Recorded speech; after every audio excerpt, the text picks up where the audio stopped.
एक ऐसा आदमी जो है रूस का टारगेट नंबर 1। वो राष्ट्रपति जिसने अमेरिका की मदद की पेशकश को ठुकरा दिया, ये कहते हुए कि I need ammunition not a right. अपने से कई गुना बड़े, ताकतवर और खतरनाक मुल्क रूस की नाक में दम कर दिया। रूस के राष्ट्रपति को गले मिलते हुए भारत के प्रधानमंत्री मोदी को सुनाई खरी खोटी। ऐसा नेता जिसकी तस्वीर लोग अपनी टी शर्ट पर छपवाते हैं। वो कॉमेडियन जिसने पढ़ाई तो कानून की लेकिन बन गया सियासतदान। इस एपिसोड में हम बात करेंगे यूक्रेन के राष्ट्रपति व्लादिमीर ज़ेलेंस्की के बारे में। मैं हूं दलीप सिंह।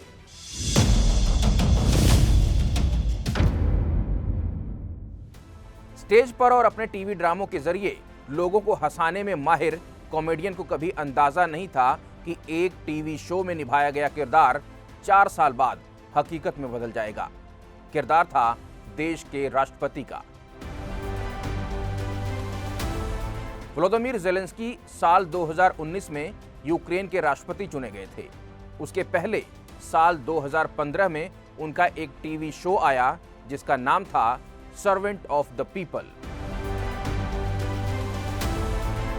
इस टीवी शो में एक स्कूल टीचर देश का राष्ट्रपति बन जाता है और देश में जारी भ्रष्टाचार और रूस के इशारों पर चलने वाले नेताओं से लड़ता है।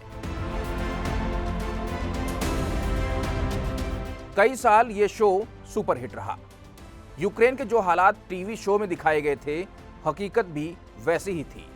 फिर आया साल 2019 और देश में चुनाव का बिगुल बज गया।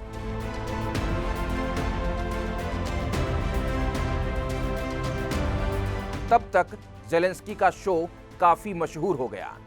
दूसरी तरफ सोशल मीडिया की ताकत ऐसी कि हर तरफ ज़ेलेंस्की की चर्चा थी। मौके की नजाकत देखते हुए ज़ेलेंस्की भी चुनाव मैदान में कूद पड़े। ज़ेलेंस्की के विरोधियों ने प्रचार किया कि हंसी मजाक करने वाला कॉमेडियन देश को कैसे संभालेगा। चुनाव हुए, उसके बाद जो नतीजा आया उसने पूरी दुनिया के होश उड़ा दिए। ज़ेलेंस्की को 73% वोट मिले और उनकी पार्टी ने ऐतिहासिक जीत दर्ज की।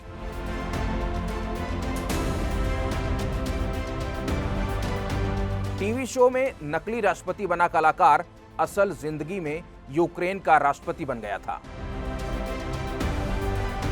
तब यूक्रेन के बाहर के लोग गूगल सर्च करने लगे कि आखिर ये 40 साल का आदमी है कौन जिसने कमाल कर दिया।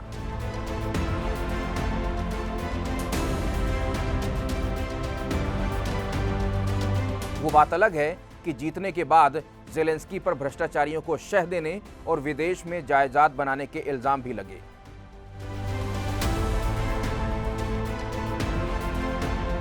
ज़ेलेंस्की का जन्म एक यहूदी परिवार में हुआ था। पिता कंप्यूटर साइंस के प्रोफेसर थे और मां एक इंजीनियर। परिवार चाहता था कि बेटा वकालत की पढ़ाई करे। ज़ेलेंस्की ने बात मानी, वकील बने, लाइसेंस हासिल किया, पर मन कॉमेडी और एक्टिंग में लगता था। इसलिए सब छोड़कर अदाकारी की दुनिया में चले गए। वहां भी हिट रहे। पर ज़ेलेंस्की ने यह नहीं सोचा होगा कि किस्मत ऐसी घूमेगी कि जिंदगी बदल कर रख देगी।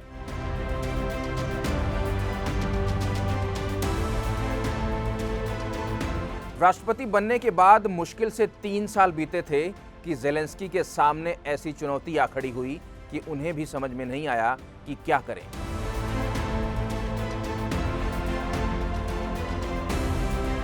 लंबे समय से रूस यूक्रेन के बीच तकरार जारी थी।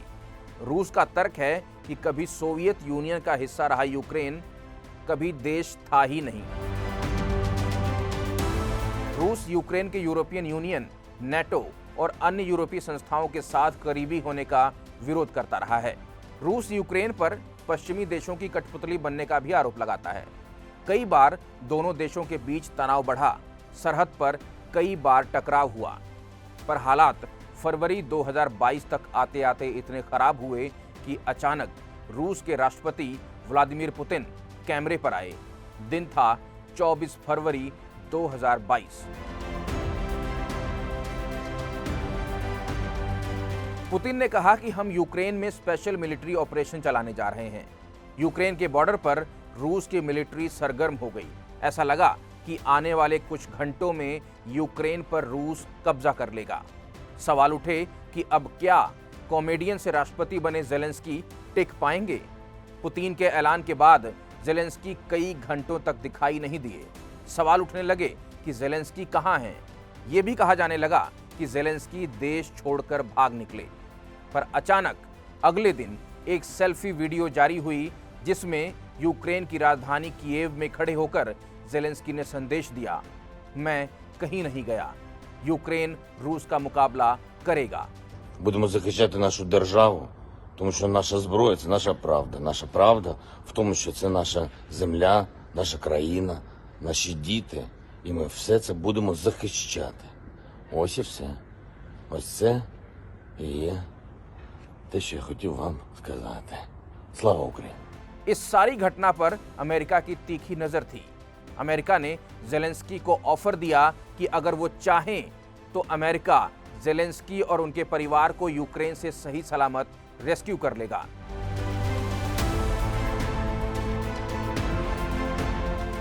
छब्बीस फरवरी को ज़ेलेंस्की ने अपने टॉप कमांडर्स के साथ एक और सेल्फी वीडियो अपलोड किया और कहा, I need ammunition not a right. मतलब मुझे भागना नहीं है, मुझे हथियार दीजिए। रूस यूक्रेन की तरफ बढ़ रहा था। दुनिया को जानने समझने वाले कह रहे थे कि जल्दी ही रूस यूक्रेन का नामो निशान मिटाने वाला है। पर यहीं पूरी दुनिया के अंदाजे फेल हो गए। स्टेज पर सूट बूट पहनकर खिलखिलाने वाला शख्स अपने देश पर आए संकट की वजह से बिल्कुल बदल गया। ज़ेलेंस्की अक्सर मिलिट्री ग्रीन टी शर्ट में नजर आने लगे। चेहरे पर मुस्कुराहट की जगह गंभीरता दिखाई देने लगी। अपने संदेश लोगों तक सेल्फी वीडियो के जरिए भेजने लगे।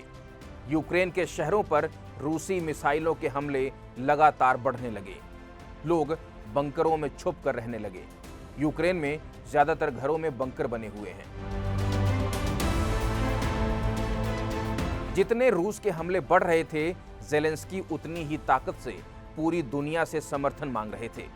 यूरोपियन यूनियन हो या अमेरिका, ज़ेलेंस्की ने हर जगह से मांगा तो सिर्फ सपोर्ट, लेकिन अपना देश छोड़कर भागे नहीं। इस संघर्ष में उनके साथ जो मजबूती से खड़ी रहीं, वो हैं ज़ेलेंस्की की पत्नी ओलेना ज़ेलेंस्का।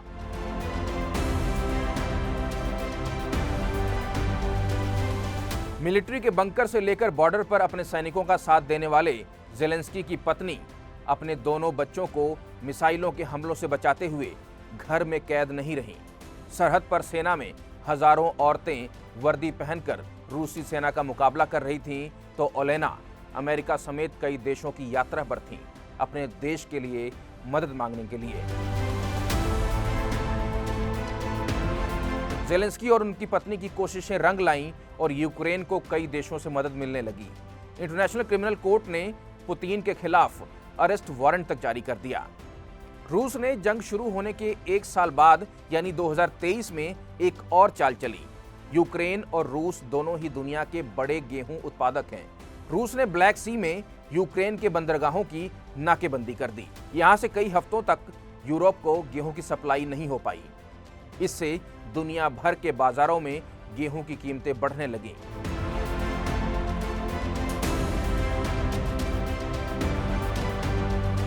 गेहूं के बड़े उत्पादक भारत ने भी गेहूं के एक्सपोर्ट पर रोक लगा दी।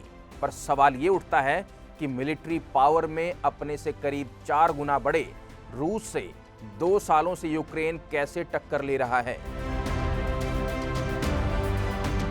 इसका जवाब है America, Germany, Italy, Canada, UK जैसे साथियों से यूक्रेन को एंटी टैंक मिसाइल, तोप, तकनीक और पैसा मिलना।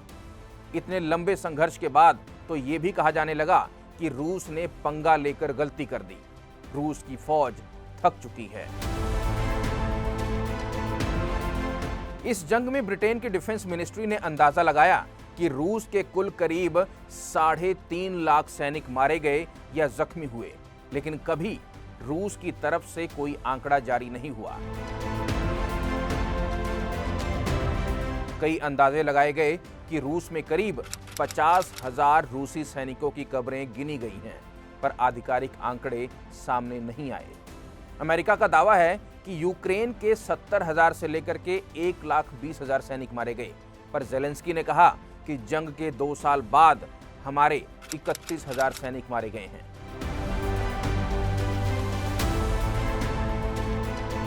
पिछले दिनों रूस के दौरे पर गए भारत के प्रधानमंत्री नरेंद्र मोदी को ज़ेलेंस्की ने जमकर कोसा और इस तस्वीर के सामने आने के बाद कहा कि बहुत ज्यादा निराशा हुई कि विश्व के सबसे बड़े लोकतंत्र के नेता को दुनिया के सबसे खूनी अपराधी को गले लगाते देखना यह शांति प्रयासों के लिए बहुत बड़ा झटका है। रूस के खिलाफ यूरोपियन यूनियन और अमेरिका की मदद से यूक्रेन अब भी डटा हुआ है, पर एक बात तो तय है कि रूस जैसे ताकतवर देश के सामने टिके रहना अपने आप में बड़ी बात है। एक कॉमेडियन कहकर ज़ेलेंस्की पर हंसने वाले उन्हें अब गंभीरता से लेते हैं।